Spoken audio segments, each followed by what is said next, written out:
হাত ভেঙে গেছে, কারো মাথা ফেটে গেছে, ক্যামেরা, ফোন সব ওই জিকে গৌসের ছাত্রদল যুব দলের সন্ত্রাসী বাহিনী সব নিয়ে গেছে। এবং আমাদের একজন ভাইয়ের চোখে রড দিয়ে যখন গুতা মারছে, তার চোখ বের হয়ে আসার মতো অবস্থা, আরেকজনের মুখে রড দিয়ে বাড়ি মারছে। এই ভাইদেরকে এবং উনি আমার জেলা সেক্রেটারি এনসিপির, উনি একজন ভাইকে বাঁচাইতে গিয়ে রড দিয়ে উনার এই কনুই ভেঙে শেষ করে দেওয়া হয়েছে।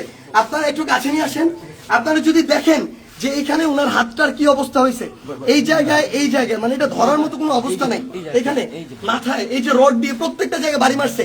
আমরা যখন আমাদের এই আহত 7-8 জন ভাইকে নিয়ে সদর হাসপাতালের দিকে যাইতেছিলাম তাদের চিকিৎসার জন্য, তখন সদর হাসপাতালের সামনে ওই 24শে জুলাইয়ের সময় যেমন খুনি বাহিনী যেভাবে আক্রমণ করছিল হাসপাতালের গেটে, ঢাকা মেডিকেলের গেটে, ওইভাবে আমাদেরকে খুনি বাহিনী এইখানে ছাত্রদল যুব দলের সন্ত্রাসী ক্যাডাররা, জিকে গাউসের ক্যাডাররা, তারা আমাদেরকে আক্রমণ করে হাসপাতালে পর্যন্ত ঢুকতে দেয় নাই। এখন আমি যখন আমার ভাইদের নিয়ে যাচ্ছিলাম, তারা আমার হাতে পর্যন্ত রড দিয়ে বাড়ি মারছে, ইট মারা শুরু করে, এরপরে রড থেকে শুরু করে যত ধরনের তাদের লাঠি সোটা এগুলো তারা মারা শুরু করে।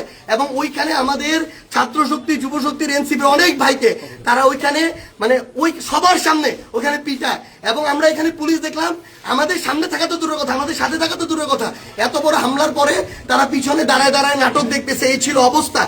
এই যদি হয় বাংলাদেশের অবস্থা, তাহলে তারেক রহমানকে জবাব দিতে হবে।